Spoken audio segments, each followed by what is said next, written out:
Portugal já escolheu. Um novo ciclo político começa agora. O que vem depois das eleições? Aceda à informação que não cabe numa manchete. Assine hoje, com até 55% de desconto, e habilite-se a ganhar um dos 10 cartões oferta FNAC que temos para oferecer. Tudo em observador.pt.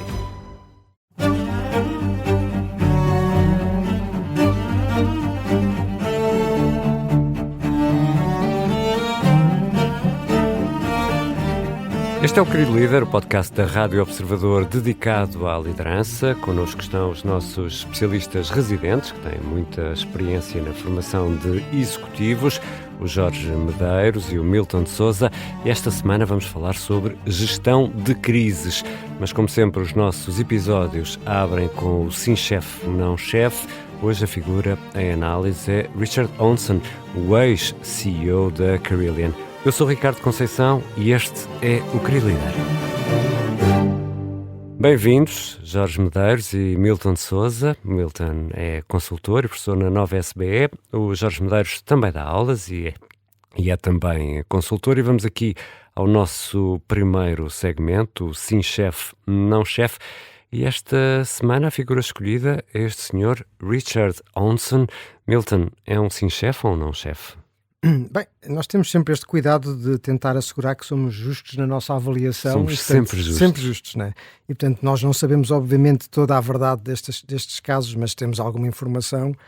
E naquilo que é as notícias mais recentes daquilo que foi o processo do Richard Howson na Carillion, tudo aponta, pelo menos, para uma fase em que foi um não-chefe, claramente, não? Desde logo porque chegou a ser acusado recentemente também de enganar os investidores com informação não fidedigna, e é um caso interessante, mais uma vez, se calhar do efeito de hubris e do excesso de ambição, sobretudo uma ambição liderada por pessoas com carisma, com muita assertividade e com muitas provas dadas no passado, que leva por vezes a assumir riscos sem o devido controle e supervisão. E, portanto, mais uma vez, a meu ver, é um caso que ilustra bem a importância de conciliar liderança capaz, assertiva, corajosa, com modelos de governance que permitam criar sistemas de controles e checks and balances para moderar, às vezes, os efeitos excessivos desta ambição. Portanto, neste aspecto, claramente, pelo menos nos anos mais recentes, o não-chefe. Jorge? Não chefe. Não chefe? Não chefe. Fez a carreira toda na empresa, assumiu a função de CEO e tem aqui algumas coisas que podemos analisar à face. Ele disse, a certa altura, eu acredito que a empresa esteja a ser bem gerida, mas com dificuldades em gerar cash flow. Ou seja, para qualquer pessoa que nos ouve, isto é uma evidente absurdo até a última casa, porque obviamente se não tem dinheiro para pagar, não está a ser bem gerida. Parece que uma das estratégias para tentar arranjar aqui algum cash flow foi um conjunto de aquisições, mas isto basicamente é o velho provérbio do tentar tapar o sol na peneira. Depois, outras coisas mais graves já sabendo, o Milton já referiu e bem isto, já sabia da informação, ocultou a informação, mas acima de tudo, mesmo tendo esta informação, decidiram, os meninos que se sentam no piso de cima, decidiram atribuir-se bónus e prémios, portanto nada como ser absolutamente dedicado e ter um sentido de missão também. E ter um sentido de missão. Portanto, ele foi proibido pela autoridade do Reino Unido de exercer cargos de direção em empresas inglesas durante 8 anos. Última nota, Milton, não sei se queres dizer, aqui o senhor presidente do Conselho de Administração, o Philip Green, que a certa altura alguém acusou de ser ou é completamente lunático ou é um otimista, tipo, sei lá, José Sócrates, por exemplo. Mas teve uma penalização ainda maior e já tinha tido no passado uma mácula no CV, leia-se cadastro. Porquê? Precisamente por quebra de confiança. Ou seja, não, estes checks and balances dá a ideia que era uma coisa que até extravasava a função de CEO e do Richard Howson. Milton, queres acrescentar? Não, acho que isto até vai entroncar bem naquilo que é um tema que vamos falar daqui a pouco, tem a ver com a gestão de crises, não é? Sim, mas a gritante falta de transparência depois nestes processos, depois acaba por se pagar um preço muito elevado, que é a descredibilização total da empresa e depois, obviamente, também o seu fim. E, portanto, sobretudo tendo em conta que era uma empresa na área da construção, com muitos contratos públicos de construção, infraestrutura e tudo, acho que é um caso grave de abuso de poder. 43 mil empregados. Sim, uma empresa enorme que acabou por cair e deixar muitas pessoas... 43 mil, só no UK 20 mil. E fica um não-chefe na análise desta semana. Para a semana será outro o protagonista. Agora vamos ao tema central desta semana. E esta semana falamos de um tema daqueles mesmo bons. Gestão de crises. É nestes momentos, Jorge, que se vêem os verdadeiros líderes? Andaste a fazer o teu trabalho de casa, a procurar os gregos. Não, sabes que eu gosto da antiguidade clássica. Sempre atual, não é? Sempre. Sim, então eu trouxe aqui algumas coisas, não vamos ter tempo para falar sobre isto também é um mundo, mas há aqui uma... Leonard e Howitt fazem uma distinção entre o que é uma emergência e o que é uma crise. Nós tendemos a confundir ambas, mas não são a mesma coisa. Ou seja, as emergências podem ter algum grau de previsibilidade, pensemos, por exemplo, na atividade dos bombeiros, na atividade dos polícias, mas a crise tem o seu quê de imprevisível e de imponderável. E, portanto, e agora mudo de registro, há um paper de 2009, de autores consagrados na área da liderança, que fazem, estamos a falar de Sean Hanna, Bruce Avolio e outra coautora, Mary Ulbien, provavelmente estarei a pronunciar mal. E eles fazem aqui uma categorização de tipos de crises. E falam das empresas que estão capacitadas para lidar com o trauma. Mais uma vez estamos a falar de unidades de saúde, estamos a falar de forças policiais, estamos a falar de organizações que estão capacitadas para ações críticas, forças de intervenção, leia-se forças especiais da polícia, por exemplo, ou intervenções militares. Estamos a falar também numa terceira categoria de organizações que precisam de um grau altíssimo de fiabilidade, leia-se também forças de segurança, centrais nucleares, por exemplo, ou seja, o trabalho de liderança está muito focado na celeridade, mas também na fiabilidade e, portanto, por último, as organizações ingênuas, naive organizations. Qual é aqui o tema e o que é que nos une? Em qualquer uma delas precisa de treino, com mais ou menos treino, mais ou menos simulação. As três que eu mencionei primeiro têm algum grau de capacitação por via do treino. Porque vivem essas intervenções. Ou porque estão capacitadas para o imprevisto, por exemplo, os bombeiros, ou porque estão capacitadas sabem quando vão entrar em ação e, portanto, estão capacitadas para isso. E o que nos traz, achei interessante este paper, porque nos liga às organizações do dia-a-dia, com o dia-a-dia cada vez mais complexo e, portanto, até que ponto é que a liderança destas organizações se dá ao trabalho ou tem no radar a preocupação de ir capacitando as pessoas, ir fazendo nem que seja pequenas simulações variadas, mais que não seja para ir capacitando as pessoas para que quando as coisas aconteçam não fiquem paralisadas pelo efeito de surpresa, mas consigam já ter algum grau de articulação mínimo. Milton.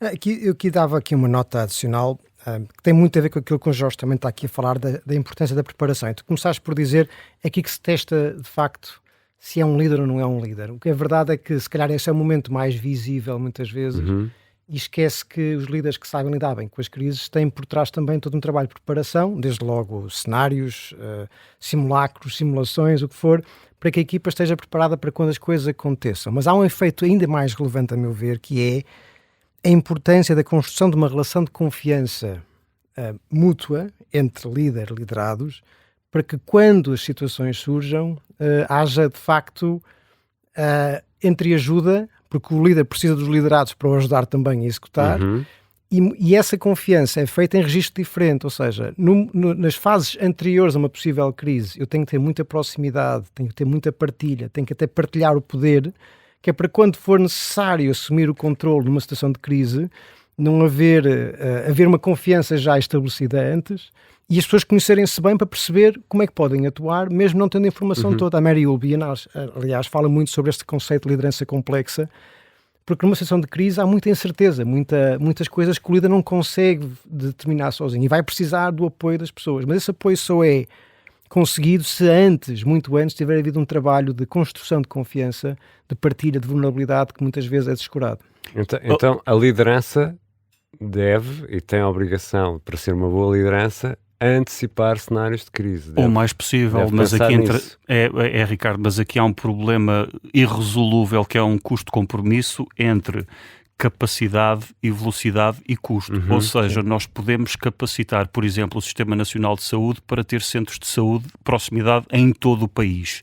As pessoas vão ser tratadas mais prontamente, com certeza, porque não perdem tempo nas ambulâncias. E atenção, não estou a fazer aqui nenhum tipo de juízo político. Sim. Agora, qual é o custo do ponto de vista de nação para garantir toda esta estrutura com toda esta duplicação de pessoas, especialidades em todos os pontos? Portanto, obviamente há aqui um custo-benefício entre mais proximidade tem um custo maior, maior centralização tem um custo menor, mas há aqui esta ideia. Agora, quando falamos em situações de crise, há aqui duas coisas importantes e eu acho que valia a pena eventualmente no futuro falarmos de problemas complexos. Qual é aqui a diferença do problema complexo? Um problema complexo não tem uma solução definida à partida. E não só não tem uma solução definida à partida, como não é a velha ideia da tentativa e erro, porque a tentativa e erro falhou, eu posso voltar atrás e refazer tudo. Porquê? Porque à medida que a liderança vai tomando decisão, vai abrindo outras portas e, portanto, vai tendo outras interferências e efeitos secundários que se vão ramificando.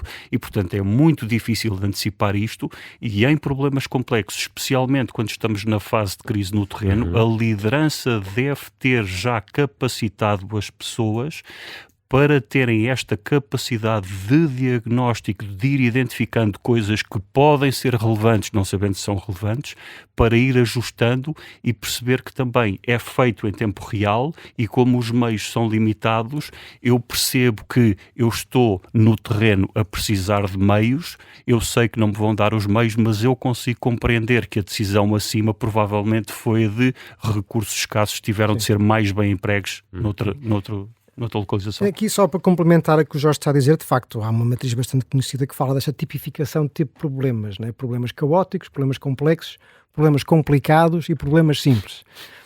E o líder tem que saber ajustar a sua abordagem à tipologia destes tipos de problemas e, portanto, não tendo noção de que tipo de problema vai ser difícil encontrar o ajuste certo, né? E, portanto, é curioso pensar, por exemplo, quando foi na altura da pandemia, fase inicial, caos, né? Não sabíamos o que estava a passar. Puxar o controle total, tomar decisões drásticas para conter o mais possível, um possível problema que poderíamos ter de mortes aos milhões, etc. A partir do momento em que vamos construindo mais informação sobre o que está a acontecer, podemos começar a entrar num registro mais de lidar com um problema complexo, que exige muito esta capacidade de deixar as soluções emergirem, é o que nós chamamos em inglês o unfolding das soluções, a partir da interação com o terreno, e esta confiança é muito importante. À medida que vamos conhecendo cada vez mais, podemos passar a gerir o problema de forma complicada, no sentido em que temos soluções já bem estabelecidas, já conseguimos perceber que mecanismos podemos usar. Hoje em dia, resolver o problema da pandemia do Covid, pelo menos do Covid, já podemos classificá-lo quase como um problema relativamente simples. Sabemos que fórmulas existem, como é que podemos aplicar, em que situações, e saber navegar neste espectro é muito importante. Uma coisa muito interessante que foi na altura quando a China e a Nova Zelândia ainda estavam naquele registro de bloquear todas as entradas e saídas do país. Sim.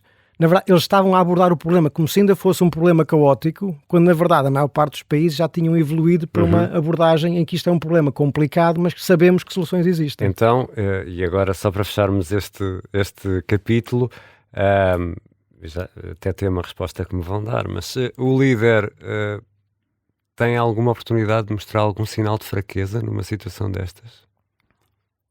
Sim. É uma boa questão. Eu diria que deveria, não fraqueza no sentido... Fraqueza no sentido de não sei o que é que vou fazer, não é? Tem de. Portanto, a questão às vezes parte de uma premissa errada. Nós temos a ideia de que o líder tem de ter as respostas todas. Não tem, e pior do que isso, quando a equipa pressupõe que o líder deve ter as respostas todas, isto é um problema gravíssimo de liderança, quer dizer que a equipa está toda errada.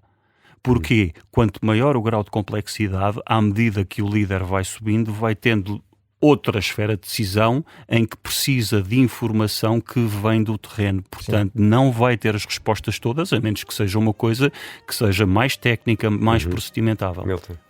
Isto é muito importante e é interessante pensar, porque confundimos ter as respostas com ser decisivo. Exato. Eu posso não ter as respostas, consultar, ouvir com atenção, mas depois, se estamos numa crise, vou ter que ter também esta capacidade de ser assertivo na decisão e de assumir a coragem pela decisão, e depois aprendemos rapidamente também com essas decisões. Portanto, ser decisivo não implica ter as respostas todas. Eu acho que esta é uma distinção importante a ter. Nem implica ser instantâneo. Exatamente. Exato.